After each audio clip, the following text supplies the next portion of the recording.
भक्तों, अब ये हिस्सा बेहद ध्यान से सुनिए, क्योंकि यहां वह रहस्य आने वाला है जिसे जान लेने मात्र से जीवन की दिशा बदल सकती है। हमारे घरों में तुलसी माँ का पौधा साधारण पौधा नहीं होता, वह स्वयं शुद्धता, समृद्धि, सौभाग्य और लक्ष्मी कृपा का द्वार होता है।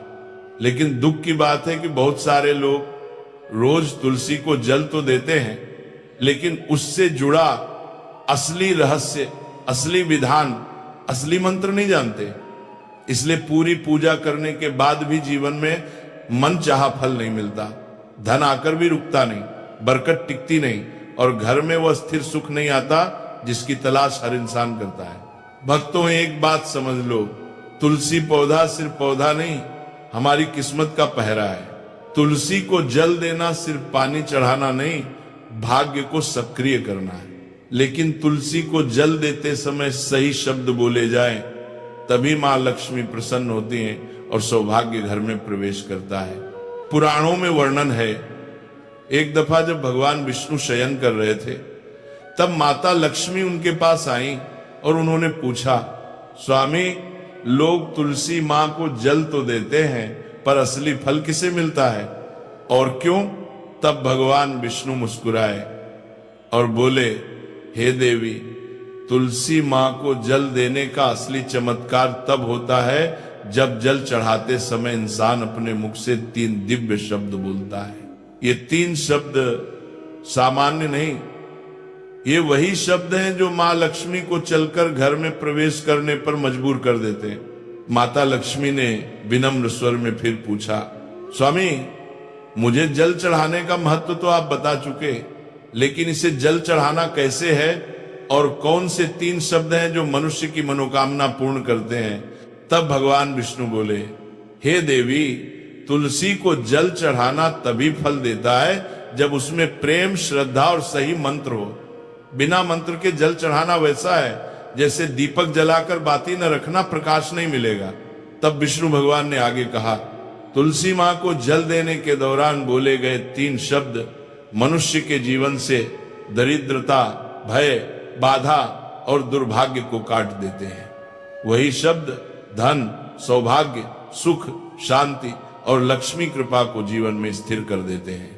भक्तों, आप सोचिए, अगर भगवान विष्णु स्वयं कह रहे हैं कि 3 शब्द बोलने से सौभाग्य घर में प्रवेश करता है, तो ये कितना बड़ा रहस्य होगा। और सुनने मात्र से भी पाप नष्ट हो जाते हैं, फिर रोज बोलने से क्या नहीं होगा।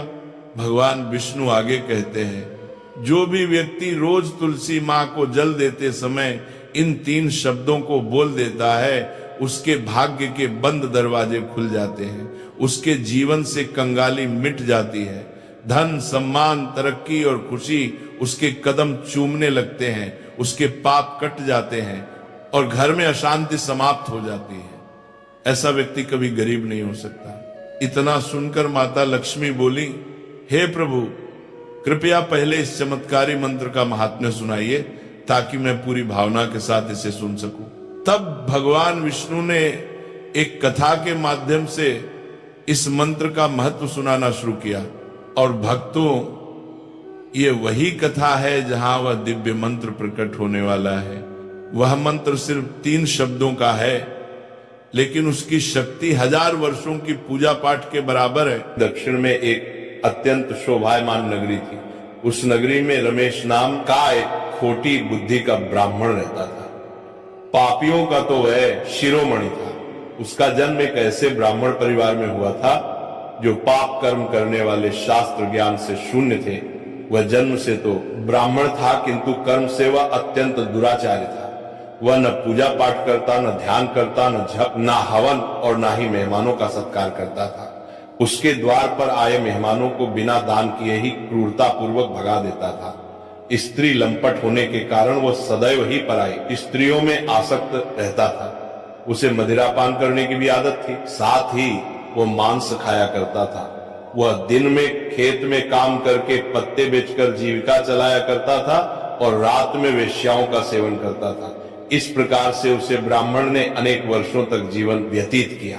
फिर एक दिन वह दुर्बुद्धि रमेश बेचने के लिए पत्ते इकट्ठा करने के लिए एक रस्सी की वाटिका में घूमने लगा और पत्ते तोड़ने लगा, तभी एक काल रूपधारी काले सर्प ने उसे ब्राह्मण को काट लिया और उसी समय पर उसकी मृत्यु हो गई। उसके बाद 2 यम के दूत उसे लेने के लिए उस स्थान पर प्रकट हुए और उसे उठाकर यमलोक ले जाने लगे। मार्ग में वह यम दूतों के सामने बहुत विलाप करने लगा, हे दूत, मुझे कहां ले जा रहे हो? मुझे छोड़ दो, मेरे प्राण बख्श लो। किंतु यमदूत उसे ये कहते हुए ले जाने लगे, अरे दुष्ट ब्राह्मण, तेरे पाप कर्मों के कारण तुझे सांप ने काट लिया है, अब यमदेव तुझे अवश्य घोर नरक में डाल देंगे। फिर यम के दूत उसे ब्राह्मण को लेकर यमलोक पहुंचते हैं और यमदेव के सामने खड़े हो जाते हैं। चित्रगुप्त उससे ब्राह्मण का लेखा जोखा निकालते हैं और यमदेव से कहते हैं, हे धर्मराज, इस ब्राह्मण ने बचपन से लेकर मृत्यु तक पाप ही पाप किया है, इसने कभी कोई पुण्य का काम नहीं किया है। फिर धर्मराज अपने दूतों से कहते हैं, हे दूतों, इस घोर पाप करने वाले ब्राह्मण को उठाकर ले जाओ और उसे नरक में डाल दो। फिर यम के दूत उसे ब्राह्मण को ले जाते हैं और नरक की भयंकर अग्नि में धकेल देते हैं। अनेक वर्षों तक नरक में सजा भुगतने के बाद उस ब्राह्मण को दूसरे जन्म में एक बैल का शरीर मिलता है। बैल का जन्म पाकर वह बोझ उठाने का काम करने लगा। उसका मालिक उससे दिन रात काम करवाने लगा। फिर जब उस बैल की शक्ति कम हुई तो उसके मालिक ने उसे एक लंगड़े आदमी को बेच दिया। उस लंगड़े आदमी ने उस बैल को खुद का बोझ उठाने के लिए उपयोग किया। वो उसकी पीठ पर बैठकर घुमा करता था। इस प्रकार से उस बैल ने 8 वर्ष तक उस लंगड़े आदमी का बोझ उठाया। फिर एक दिन वह लंगड़ा आदमी उस बैल की पीठ पर बैठकर किसी ऊंचे पर्वत पर जाने लगता है। उस पर्वत पर बहुत देर तक चढ़ने के कारण वो बैल बहुत थक गया, उसकी शक्ति क्षीण हो गई और कुछ समय बाद वह बैल बहुत जोर से मूर्छित होकर जमीन पर गिर पड़ा और अंतिम सांसें लेने लगा। तभी वहां पर खड़े लोगों को उस बैल पर बड़ी दया आ गई और वे उसके मुख बात कर देखे मूर्छित होकर में पानी डालने लगे। फिर उन लोगों में एक पुण्य आत्मा व्यक्ति था। उसने उस बैल का कल्याण करने के लिए अपना पुण्य उस बैल को दे दिया। उसे देखकर अन्य लोगों ने भी अपना अपना पुण्य याद करके कुछ पुण्य उस बैल को दे दिया ताकि उसे मुक्ति मिल सके। उसी भीड़ में एक वेश्या भी खड़ी हुई थी। सभी लोग अपना पुण्य उस बैल को दे रहे। यह देखकर उस वेश्या ने भी अपना पुण्य उस बैल को दे दिया। कुछ देर बाद उसे बैल की मृत्यु हो जाती है। फिर उस स्थान पर यमदूत आते हैं और उस बैल के शरीर से उस ब्राह्मण की आत्मा को निकालकर यमलोक ले जाते हैं। यमलोक ले जाने पर उसे यमदेव के सामने खड़ा किया जाता है और फिर चित्रगुप्त उसका लेखा जोखा देखते हैं तो वे आश्चर्य में पड़ जाते हैं। उस वेश्या के द्वारा उस बैल को दिया हुआ पुण्य बहुत बड़ा होता है। उस पुण्य के प्रभाव से सभी जन्मों के पाप नष्ट हो जाते हैं। फिर यमदेव उस ब्राह्मण के सभी पाप क्षमा करते हैं और कहते हैं, हे ब्राह्मण, उस वेश्या ने तुझे अपना पुण्य देकर तुझ पर बड़ा उपकार किया है। केवल उसी के पुण्य के कारण तुम्हारे सब जन्मों के पाप नष्ट हो गए हैं और यमदेव उसे फिर से इंसान जन्म प्रदान करते हैं। बार वो पृथ्वी पर आकर एक उत्तम ब्राह्मण कुल में जन्म लेता है।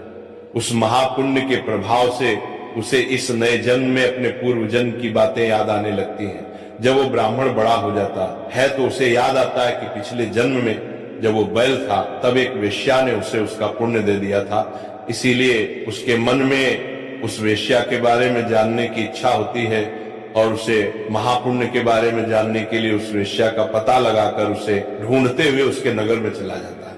वह वेश्या बूढ़ी हो चुकी थी। फिर जब उसे वो वेश्या मिल जाती है तो वो उसके सामने जाकर उसे बार बार प्रणाम करता है और उस वेश्या का धन्यवाद करने लगता है। वह वेश्या कहने लगती है, हे ब्राह्मण श्रेष्ठ, आप कौन है और किस कारणवश आप मुझ में वेश्या को धन्यवाद दे रहे हैं? मैंने आपका कौन सा कार्य किया है जो आप मुझे नमस्कार कर रहे हैं? तब वो ब्राह्मण कहता है, हे माँ, मैं वही बैल हूं जिसे तुमने अपना पुण्य दे डाला था। अपने पाप कर्मों के कारण मुझे पिछले जन्म में बैल होना पड़ा था। उस पर्वत पर जब मैं मर रहा था तो तुमने मुझे अपना पुण्य दिया था। तुम्हारे पुण्य के प्रभाव से ही आज मुझे फिर से इंसान जन्म मिला है। तुम्हारे द्वारा दिए गए उस पुण्य के कारण मुझे अपने पूर्व जन्म की सारी बातें याद हैं। किंतु हे माँ, मैं आज यहाँ पर ये जानने के लिए आया हूँ कि तुमने मुझे उस समय पर अपना कौन सा पुण्य दिया था जिस कारण से मेरे सभी जन्मों के पाप नष्ट हो चुके हैं। मैं उस पुण्य के बारे में जानना चाहता है। तब वेश्या ने कहा, हे ब्राह्मण श्रेष्ठ, मैंने तो अपने जीवन में कोई पुण्य के काम नहीं किए हैं, किंतु मेरे घर में एक तोता है जो पिंजरे में रहकर हमेशा कुछ बोलता रहता है, जिसे सुनकर मेरा अंतकरण पवित्र हो गया है। उसी तोते के द्वारा बोले गए मंत्र का पुण्य मैंने तुम्हें दान में दिया था। फिर वह वैश्य और वह ब्राह्मण उस तोते के पास जाते हैं और उसे पूछने लगते हैं, हे शुक, तुम कौन सा मंत्र बोलते रहते हो जिससे हमारे जीवन का उद्धार हुआ है? ये मंत्र तुम्हें किसने सिखाया और इस मंत्र का क्या अर्थ होता है? तब उस तोते ने अपने पूर्व जन्म का वृतांत सुनाना आरंभ किया। वह तोता कहने लगा, हे ब्राह्मण श्रेष्ठ, पिछले जन्म में मैं एक ब्राह्मण था। मैं अपने ज्ञान के अहंकार में अंधा हो चुका था। मैंने कभी गुरुजनों का आदर नहीं किया, सदैव ही उनका अपमान किया।